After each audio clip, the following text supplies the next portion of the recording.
What happens when you have Josh Safdie, Chalamet, and anxiety in a room together? Marty Supreme.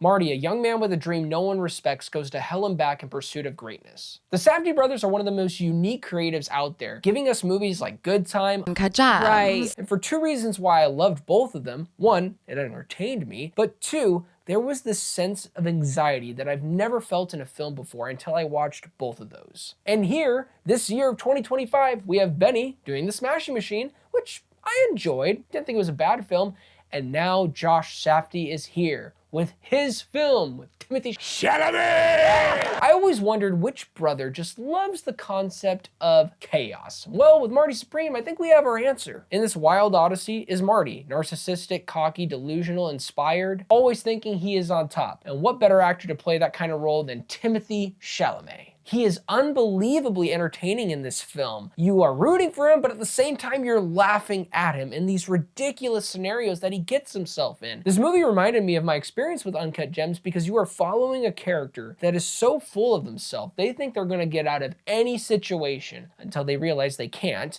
and that's why they find themselves going deeper and deeper into this hole that they can't get themselves out of. But take that and add ambition, add a purpose, because that's what Marty Supreme does with this character. He believes he will be the greatest table tennis player, ping pong player of all time. You cannot change that about him. And I love that. I think it actually kind of embodies Timothée Chalamet as an actor. He really believes he is going to be one of the greatest, one of the greats. You can't help but just lock your attention to the silver screen. Just like him, he has tunnel vision on this goal, and you are right there with him during this 2.5 hour film. Yes, it is 2.5 hours. So you're probably wondering, dang, is really a movie about ping pong gonna captivate me that much? Yes, this is Josh Safdie, his longest film to date, and I didn't really feel the length. I didn't mind how long it was. Want to know why? Because this experience has the energy, the obsession, the dream, the goal is right there. It's tangible, it's real.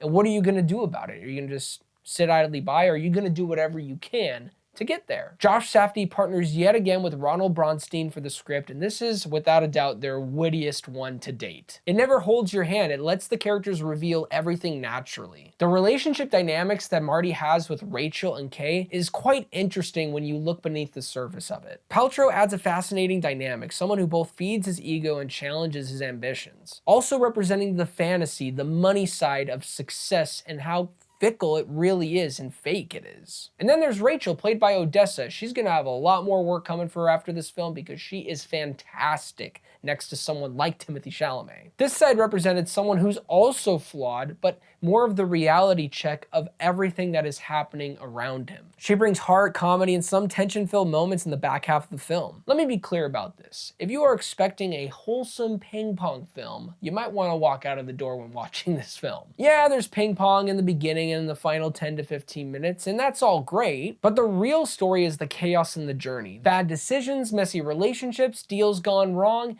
and doubt lurking in every corner. Visually, what you see is the 1950s, but what you hear is a killer 1980s soundtrack. It really shouldn't work, but it's a testament to the great direction from Safdie. Before I give you my score, don't forget to like and subscribe, but my final thoughts towards this film was really when I was sitting in my car talking to my wife about this experience. This movie only works because Marty isn't a wholesome, clean, button-up protagonist. He is wild, selfish, delusional, and always thinking about himself. Please know this. This is not a perfect person. He's rude, he says wild jokes, and sometimes they're not even jokes. It's just what he believes, and it's pretty harsh. And that's why the journey is so compelling. If it was just some squeaky clean dude, this movie would be so boring. When the movie ends and we're at the final shot, it ties perfectly what the story is all about. It strips away the lights, the fame, the noise, and leaves you with something genuinely meaningful about what actually matters when you chase a dream. Marty Supreme is one of the most nail-biting films I've seen this year. Timothée Chalamet gives a performance that is worthy for an Oscar nomination. It's chaos from beginning to end,